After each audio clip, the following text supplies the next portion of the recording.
Global Speakers Federation continues to reach people around the world, and we're always looking for what is happening now in this economy and what is working, what successful speakers, coaches, trainers, bloggers, and other thought leaders are doing. And we've got two people that are joining us now from their home offices and scattered around the world. Joining us first from Greensboro, North Carolina, is Lenora Billings-Harris. She is a past president of the National Speakers Association and has been heavily involved with Global Speakers Federation and doing a lot. Lenora, thanks for joining us today. It is my pleasure. Thanks so much, Terry. And by the way, we love that backdrop that you've got there, that with all the animals and stuff, very diversified and cultural. I love it. One of my treasures from South Africa. Excellent. And joining us from his office in Malaysia, in Kuala Lumpur, Malaysia, is Jonathan Lowe. Jonathan, thanks for being with us today. Happy to be here, Terry. Yeah, and you're past president of the Malaysia Speakers Association. Is that correct?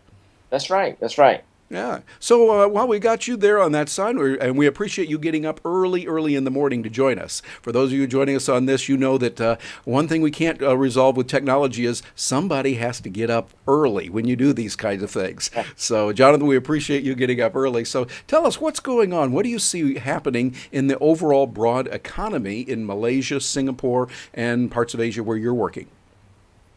Well, the economy in this part of the world in Asia is still very vibrant, depending on certain sectors. And it all goes well with the growth that is being experienced in different countries. And potentially for professional speakers, this is one avenue if you really specialize in a specific niche and you get your values out in the market. You know, people are always looking for great opportunities to get a great speaker. And for professional speakers, this is really one of the best time to really position yourself and to really make a niche out of these opportunities. For example, I was just down in Singapore with the president of APSS, Andrew Chow, and we've been just having discussion to see, what are the things we can do for speakers, and he was just telling me how vibrant it is too in Singapore. Very good. Well, Singapore is doing a lot of things right. They have banks that actually look at credit before they loan money. It's an amazing thing that they do. So they're doing right. Well, Lenora, you get a perspective not only in the United States, so I want to hear from you on that, even in the midst of this economy that we have. But as you look at worldwide, what kind of things do you see working especially well for speakers, coaches, consultants in this environment? Well, as you both know, certainly the economy is not doing as well as Jonathan is describing in Malaysia and Singapore. Folks are really paying attention to that economy, and speakers in particular are looking for new ways to do business. The positive is that technology has enabled us to work in different ways, and I think that also lends itself well to the global work that we can do. So I recommend that speakers think not only of being live face-to-face with their audiences, although I certainly love to do that globally, and on my way to Singapore in about three weeks, Jonathan, so I'll have to wave to you if you don't happen to be over there at that time. But in any case, what I'm finding here in the U.S. is that the cycle for booking speakers is much shorter. Now, it was shorter before the economy crashed, so to speak.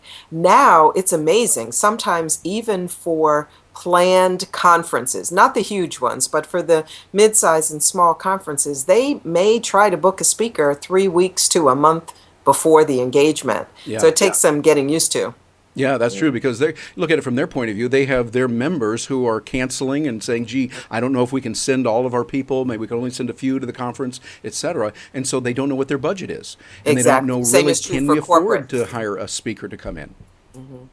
And the same is true for corporate. They don't know if they have a budget for such a thing. Yeah, exactly. And I think both of you have some very good points about technology and the role that plays, because like right now, we're able to tie in and be able to have all three of us here live on the screen with reasonably good video and audio that looks very, very nice, and doing it for very, very low cost. We're using Skype. For those that are wondering what we're using here, it's Skype, and we're using the group video calling feature.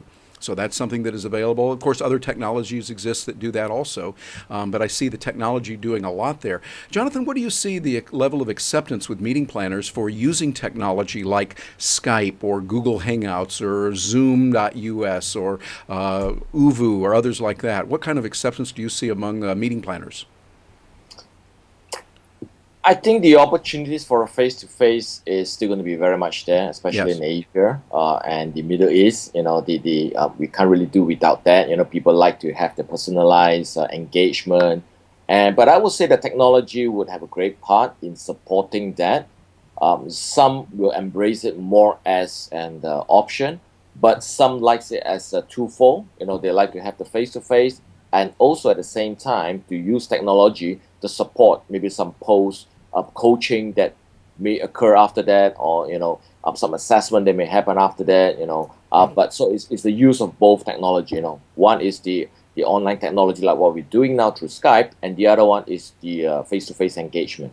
Yeah. Yeah, I'm seeing that as well, kind of a combination of putting those two together so that sometimes Yeah. you'll have the physical meeting. I don't think nothing will ever take the place of the physical meeting because a lot is, as we know, takes place in that, not just actual content, but the chance meeting in the hall, the breakfast, dinners, the drinks, etc., those kind of things, particularly for us speakers, the drinks, really important there around the pub, in the bar. And there's a camaraderie that's been true for centuries. We love to get together with other people, and I think we always want that, but it seems like it's more of a combination, which means whatever the culture is, we need to move that way. Lenora, what are you seeing in regards to acceptance of the personal presence as well as doing it through technology?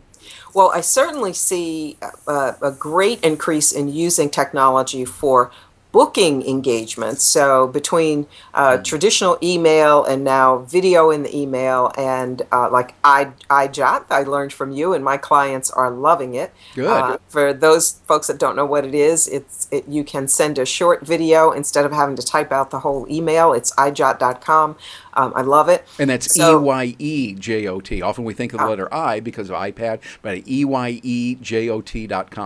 great, thanks, Terry. And so there's that kind of connection, which helps build the relationship. The other thing that I'm seeing is speakers are doing things ahead of time, such as webinars or sometimes teleseminars, depending on where it is it's going, before they arrive so they can kind of warm up their audience. And so they have a fan club by the time they arrive because some of the folks will have gotten to know them that way. Then you have the live presentation, and then just what Jonathan said, it's excellent to then follow up that presentation with another touch, with a technical, using technology to touch the audience members who really want to follow up and ask additional questions, or you might do short coaching sessions, that type of thing. So I'm seeing that happening more and more internationally as well as within the United States. I mean, everybody is looking for that return on attendance.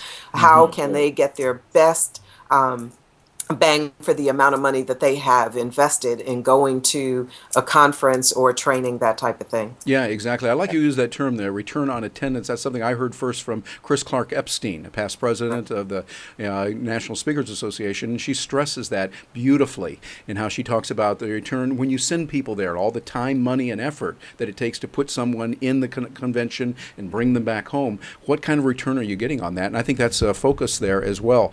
And Jonathan, I would imagine that our Asian audiences are seeing the same type of thing on return on attendance. What kind of thoughts do you hear from them regarding that blending of technology and personal so that they can get a better return? Well, I'm not sure whether the term is used as much in Asia, but return on investment is something that is very huge. Right. But I like the term about return on attendance. It's becoming more and more. Expectations, even from meeting planners, from corporate organizations, they're doing a lot of due diligence. Economy is great, but they still like to spend the money wisely. Yes. For every dollar spent, how is it going to return? How is productivity going to increase? How is performance going to be enhanced? So it's really looking at the money spent and then really seeing, what are we getting out of that? So I would say that, it's really a crucial thing that when professional speakers, wherever you're delivering, has got to be some measurable areas that people can actually do a check, or it can be measurable. Yeah, that makes sense. And, of course, one of the things that make the meetings really worthwhile and really work is when we understand the non-technical nuances of how to get along with different cultures, what to do and what not to do. Now, Lenora, this is your area of diversity, and it really contributes to the bottom line because doing some cultural faux pas can be very dangerous and can have severe ramifications, but not the least of which that we're concerned about is economic. What thoughts do you have on that? Kind of in I know you can go in depth on this for weeks at a time, but going to get just in a nutshell, what are some things that people need to be aware of wherever they're coming from when they're going to a new culture? Just a few suggestions, and that is what I tend to talk about when I'm presenting to speakers, is what to do when diversity and inclusion is not your main area of focus. The first is to really research the country and the culture as much as you can. And there are several ways to do that, one of which, of course, is on the internet. So one website I recommend to anyone around the world is to go to CIA.gov, the CIA. CIA, those are the bad guys in Washington, right? Oh, I mean, they're listening right now. Uh-oh. Well, they do great research. And when you go to their website and then type in the country you're wanting to learn about, just go to the top right and then scroll all the way down and it'll talk about the people. It talks about a lot of other things. But when you get to the bottom, it actually talks about the people. And that gives you a good baseline. However, don't just assume that by itself is enough. So, of course, the other thing you want to do is talk to people who live there. Try to read newspapers online from that country, if you possibly can do that. And then one of the things that I always do is to arrive early. Be there, if I can, 2 or 3 days, not just to get over jet lag, but to get a feel of the place where I am and chat with people just in general, because when you're really polite, people are more than happy to share with you. Then Jonathan, you can help us out with this one. It's so important to understand the right way to use titles. And I know in the Asian Pacific area, there are different titles, not beyond Mr. and Mrs. and that type of thing. So us Westerners need to know those things. Yeah, Jonathan, what would we need to know about titles, particularly in Malaysia and Singapore? I think titles are a show of respect, to the people who have been bestowed all those titles, and it's a good homework piece, I would say. It's a good recognition for those people who have been bestowed, and for people who are in the audience, it really shows that you care for them and you took the time to appreciate and understand. Yes. Like the local language, the normal greetings that many speakers are doing currently, but just to take the extra step, I think that will add a lot of value and respect for you as a speaker too. And to add to what Lenora has shared earlier is the area that I wanted to also introduce besides CIA. There is this apps in the that is available, and that is called World Facts. Mm-hmm. World Facts. Okay. Yes. World Facts, and I find that it's a great resource because that really helps me before I go to any country. We've got all the information and statistics, the population, the breakdown, the median age, everything that you want about a country, and it's pretty updated. The recent one is in Malaysia is about July estimated stats, so it's pretty current. And I use that, and I can use that offline too. So, like, I'm traveling to speak in Taiwan tomorrow. I'm kind of like doing my research, and then if I need some additional stuff, besides talking to the local people, I will have an immediate resource with me. And that is something very valuable to me at this stage. Excellent. Yes. So remember that. I actually have been over to CIA.gov and found it very valuable. So Lenora, thank you for mentioning that. And Jonathan, I have to agree with you there. The World Facts, very good information. And I think, by the way, I'm going to put a little plug in here. A rich resource that I have found is being a member of the Global Speakers Federation, being active in that and the Global Speakers Network. The reason? Because you meet people from all over the planet. We're here with many different nations, many different cultures and languages, and nothing beats the place of saying, gee, if I'm going to Malaysia, I'd pick up the phone, I'd get on Skype, Skype and I'd say, Jonathan, tell me what's going on now. Can I pick your brain a little bit on this, please? I'll buy you a beer when we get to KL. We'll sit down together. But I want to tell me what I should do. What should I not do? And in looking at some of those not do things, Jonathan, are there any particularly egregious things that Westerners will do when they come over to Malaysia or Singapore that makes you go, ooh, they shouldn't have done that we need to be aware of before we get over there? Anything that comes to mind? Well, one of the things is the form of greetings. I would suppose so. In America or in Europe, we are very more intimate. We give a hug to everyone that we see, and we give face to face. Kind of like a kiss. Yep. It's a form of greetings, but gotta be careful in Malaysia because people are a little bit more reserved, and being a country that is not so open, traditionally to this form of greetings, you gotta be. At one time, I made a mistake too. I went to a place in Saudi. I reached out my hand, and the person there kind of like, wasn't comfortable doing that. And so, okay, I learned from that. But it's all part of a growing, understanding the culture and what is important. Yeah. That's one of them. Yeah, I like the way you put that. It's all part of growing and learning the culture. And that's what it is. And that's really, again, one of the rich opportunities we have with the Global Speakers Federation, and particularly the Global Speakers Network, which gives you even more insight. Costs you a couple of coins, but hey, it's an American dollar, so with the dollar falling these days, it's cheap, Hey, if you're outside the U.S., it's nothing. You can go ahead and get 3 or 4 of them. It's okay. But getting involved with both of those really gives you the information. And more importantly, I think as much as I love my contacts within NSA, and it's just like family to me, I cherish also those that are international. It gives me a rich, deep experience and knowledge of what's going on in other parts of the world from real world people. And I appreciate both of you and the contributions you have made to your local associations right at the local level as well. Lenora, I know you support not only the national chapter, you're a past president, for crying out loud, you're great, but you also go and support the local chapter. And Jonathan, I know you're doing the same thing. So just on behalf of all of us in GSF and our various organizations, thank you to both of you for what you do. And we appreciate you being with us. But now I'm not going to let you get away without letting us know how people can get in touch with you if they want. Lenora, somebody says, I want to get in touch with that lady. I want to hire her and give her lots and lots of money, maybe in gold bullion, not those American dollars. But what would it be? How would they get in touch with you? Well, the 2 fastest ways would be to send me a Skype message, and I am LB, as in boy, LBH Diversity is my name on Skype. And my email address is Lenora, LENORA, at lenoraspeaks.com. Very good. And Jonathan, what's the best way for someone to get in touch with you if they want to say, let's give him even more money? We know they got gobs of money over there, Malaysia, and say, well, we want to give you a little bit more because you're such a nice guy. How would they get in touch with you? Again, same. They can contact me through Skype. It is Jonathan Low, JONATHANLOW.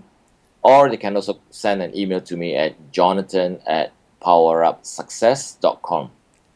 Jonathan at powerupsuccess.com. I love that name, by the way. That's great. And Terry, if I may just add on a little bit, a little bit of my journey so far. And, one of the things that I will encourage every professional or aspiring speaker is to really join one of the local chapters or home countries. That's how my journey has started in the professional speaking arena. I started with the Malaysian Association of Professional Speakers, and then I moved on to support, the Global Speakers Federation. And both Lenora and myself, currently we are involved in leadership capacity in the council. But what is great is really our opportunity to serve the members. We're always talking to people. What can we do to help people? And whatever you're doing, Terry, is a great initiative. In my current role as the GFS secretary and also the Global Speakers Network coordinator and liaison person, it gives me great encouragement to see the efforts that you're putting in. Because at the same time, I'm also kind of coordinating with the different countries, the chapter president, and kind of like really growing value and giving value to speakers. Because I found a lot of value through the Global Speakers Network. I found speaking to the network of people who have been there, done that, so that I don't have to go through the same thing that I probably would have done without knowing it. And so that's really something I have really enjoyed. Yes. And it's just for the money that is spent.